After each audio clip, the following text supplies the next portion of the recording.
त्यागी साहब, उन लोगों ने ऐलान किया है कि जो बच्चे वहां से निकल कर आएंगे उनको राज्यों में 10%, 15 अपने अपने हिसाब से नौकरी दी जाएगी। बिहार सरकार पर सभी की नजर है, आप लोगों की ओर से अभी तक कुछ अनाउंस नहीं किया गया है। हम भी तैयार कर रहे हैं, हम भी अनाउंस करेंगे, हमें भी दर्द है, हमें भी तकलीफ है। हाँ। लेकिन इसको लेकर के सरकार पलट दो, इसको लेकर के सरकार के तख्ते पलट दो, इन सब चीजों के हम पक्षधर नहीं है। हम खुद शक्ति जी आप लोगों के साथ भी रहे 40-50 साल आंदोलन में। ये भाषा हमने माफ करना कभी इंदिरा जी के लिए नहीं बोली। हम तो जेल में रहे, इमरजेंसी में, लंबी जेल में 2 साल से ज्यादा। तो इंदिरा जी की लंबी मृत्यु की नहीं, उनकी पराजय की कामना हमने करी थी। लिहाजा जो भाषा आज इस्तेमाल हो रही है हम उसको अप्रूव नहीं करते, आप लोगों को भी नहीं करना चाहिए।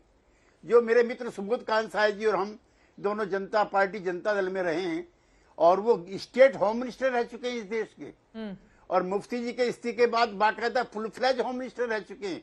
तो क्या किसी देश के पूर्व गृह मंत्री को ये वक्तव्य देना चाहिए?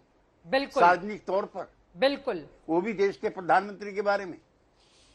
और ऐसी तो लंबी फहरिस्त है, हम लोगों को रखना चाहिए। और ऐसी लंबी फहरिस्त है कांग्रेस पार्टी के नेताओं को, वो रोकते क्यों नहीं? लेकिन जब मैं आशुतोष फौरन आपके पास आऊंगी, लेकिन एक सवाल और केसी त्यागी जी, मुझे पता है कि आप और सुधांशु जी व्यक्तिगत टिप्पणी में और इस तरह की चीजों में भरोसा नहीं करते हैं, लेकिन चूंकि आप ही के नेताओं की ओर से बयान सामने आ रहे हैं और माना जा रहा है बीजेपी जेडीयू में तनातनी है, उसका खामियाजा बिहार की जनता को भुगतना पड़ा है, वो बयान में पढ़ देती हूं।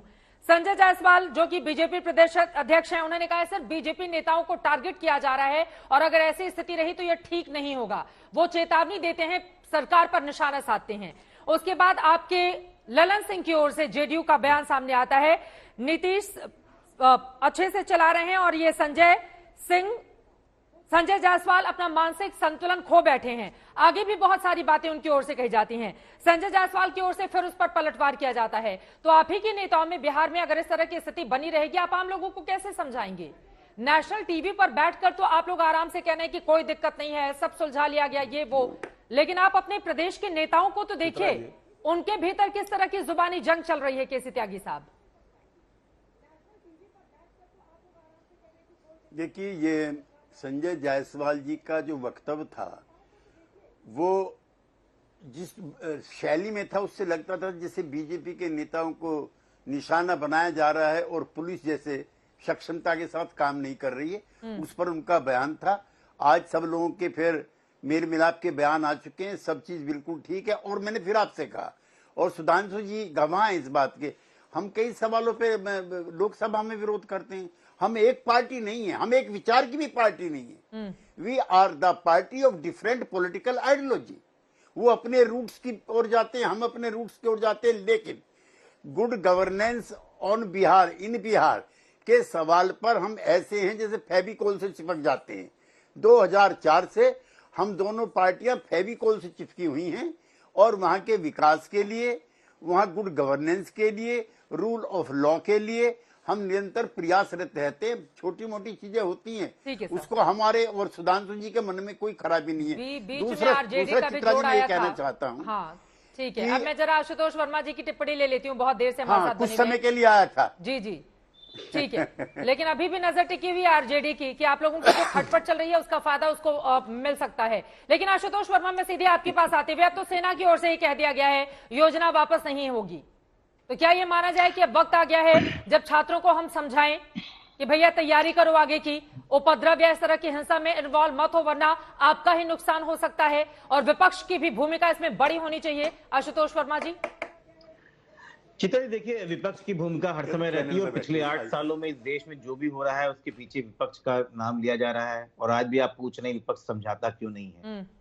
एक बात बार बार समझ में नहीं आती, पिछले 8 सालों में भारतीय जनता पार्टी शासित जो सरकार है वो ऐसा क्यों संवादहीनता रखती है कि जब बड़े फैसले देती है तो देश के जिसके लिए फैसले ले रही है वो उसको समझा नहीं पा रही है। जब सीए का मसला लेके आए तो मुसलमानों को समझा नहीं पाए, जब नोटबंदी का लेके आए तो अर्थशास्त्रियों को समझा नहीं पाए, जब कृषि कानून को लेके आए तब किसानों को समझा नहीं पाए, और आज अग्निपथ लेके आए हैं तो युवाओं को समझा नहीं पा रहे हैं। और प्रधानमंत्री जी मन की बात करते हैं। मुझे लगता है ये संवादहीनता होती ही क्यों देश में। और अगर विपक्ष की जिम्मेदारी है तो उससे कहीं ज्यादा सरकार में बैठे हुए नुमाइंदों की जिम्मेदारी है। सरकार बुलाकर किससे संवाद करे?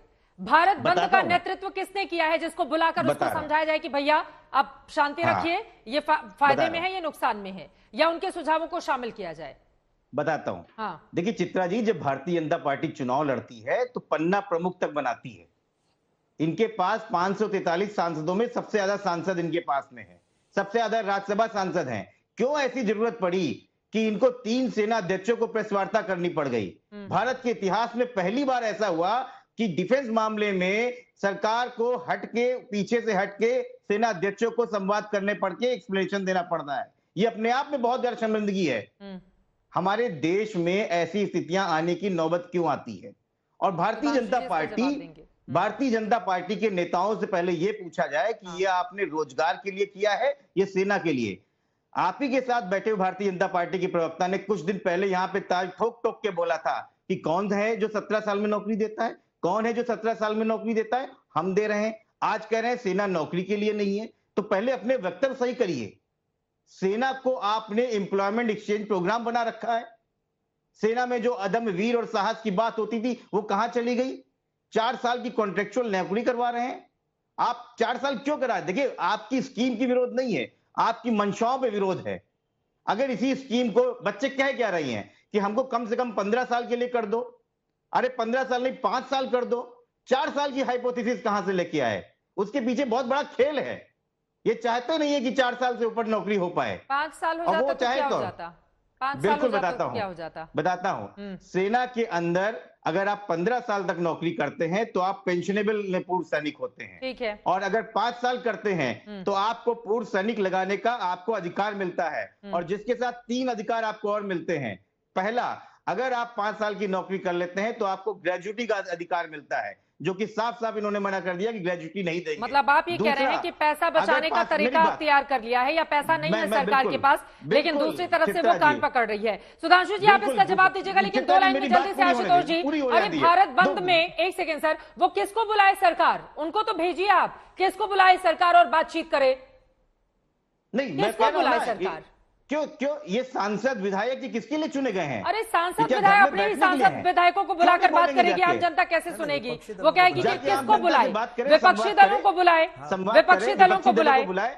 एक बार भी ज्वाइंट पार्लियामेंट्री कमेटी विपक्षी दल क्या समझाएगा सर आम लोगों को? आप कह रहे हैं नहीं, विपक्षी दलों को आपने कॉन्फिडेंस में लिया क्या? विपक्षी दल को कॉन्फिडेंस में लिया? नहीं, बिल्कुल नहीं लिया। पहली बात की विपक्षी दल को आपने भरोसे में नहीं लिया। ठीक है। दूसरा कि आप काम दूसरी तरफ से पकड़ रहे हैं, आपके पास पैसा ही नहीं है सेना के लिए, इसीलिए रेगुलर भर्ती को आपको बंद करना पड़ा है। सिंह कह रहे हैं कि ये मूर्खतापूर्ण कदम है, और साथ साथ ये भी कह रहे हैं पैसा बचाइए, लेकिन जवाब ले लेते हैं। आशुतोष जी, 5 साल वाला महत्वपूर्ण बात आपने उठाया यहाँ पर मुद्दा, एक बार जवाब ले। 5 सेकंड 5 साल वाली बात। 5 साल अगर पूर्व सैनिक हो जाता है, सुधांशु जी 2 सेकंड, शांशु जी आप बिल्कुल जवाब दीजिएगा, 2 सेकंड। 5 साल के साथ उसको सीएसडी कैंटीन की आजीवन सदस्यता मिलती है, जिसमें तेल साबुन घर का मिलता है। 5 साल में उसको कमांड हॉस्पिटल में मिलती है, और साथ में राज्य सरकारों में 5 से 10% शायद नहीं होता। पूर्व सैनिकों के बहुत बड़े हिस्से में कहा है। हाँ, मैं जवाब देता हूं। देखिए, मुझे लगता था आशुतोष वर्मा जी एक ऐसी पार्टी के हैं जिसके संस्थापक अध्यक्ष भारत के रक्षा मंत्री रह चुके हैं, तो कम से कम इनके द्वारा दिए गए वक्तव्य में सेना अधिकारियों के बयान का सम्मान होगा। परंतु इन्होंने उसमें राजनीति करते हुए कहा सेना को आगे कर दिया। इससे पहले कभी हुआ है मान्यवर? जब सेना ने बयान दिया तब आपने राजनीति की है। सर्जिकल स्ट्राइक के समय डायरेक्टर जनरल मिलिट्री ऑपरेशन ने बयान दिया था, तब आप लोग सबूत मांगने वालों में थे। जब बालाकोट हुआ था तो एयरफोर्स चीफ ने जाके बोला था, तब आप लोग ये कह रहे थे 3 मरे की 30 मरे, पेड़ गिरे की बिल्डिंग गिरी, और कौवे मरे की आदमी मरे। इस ढंग के वाहियात बयान दिए गए थे। आज मैं आपसे कहना चाहता हूं, शॉर्ट सर्विस कमीशन पहले 7 साल का होता था। अब 7 साल में समस्या क्या थी आपको बताता हूं। 2 वर्ष की ट्रेनिंग होती थी, 7 साल का शॉर्ट सर्विस कमीशन होता था। यानी 9 वर्ष में यदि कोई व्यक्ति 18, 19 या 20 में एंट्री करेगा तो 28 साल की जो उम्र होती है उसकी नौकरी पाने की, वो समाप्त हो जाती। अब उसके पास एक्स सर्विसमैन और ग्रेचुटी इसके अलावा कोई विकल्प नहीं रह जाता। अब उसे एक्स सर्विसमैन वाली कैटेगरी में दूसरी जगह जाना है। जब हम 17.5 में शुरू करके 4 साल में दे रहे हैं, तो अगर इनिशियल में हुआ तो 21 में बाहर है, अगर वो लेट से लेट इंटर किया तो भी वो 25 में बाहर है। यानी 3 वर्ष से 4 वर्ष, 3 वर्ष से 7 वर्ष तक का समय उसके पास है दूसरी जगहों पर जॉब में जाने के लिए। ये तो हुई जॉब की बात। और पुनः आपने जो ये बात कही, हमने ये कहा कि सेना में जो लोग जाते हैं वो एक उत्कट भावना से जाते हैं, जॉब एक सेकेंडरी चीज है। और आप तेल साबुन और इस प्रकार की चीजों को भी लाने का प्रयास किए, या अपने आप में मैं दुखद मानता हूं। और दूसरी एक बात दुखद नहीं है, चित्रा जी मुझे जवाब देने दीजिएगा। 2019 के बाद एक विचित्र स्थिति इस देश में बनी है। ऐसे आंदोलन हुए हैं जिनका कोई नेता ही नहीं होता है। सीएनआरसी में चलिए, आप केंद्र सरकार को छोड़िए, सुप्रीम कोर्ट ने 3 नेगोशिएटर नियुक्त किए थे, कोई बात करने को आया ही नहीं। और उन नेताओं के प्रतिनिधि टीवी डिबेट पे चित्रा जी बैठ के खूब आपको बहस करते नजर आए।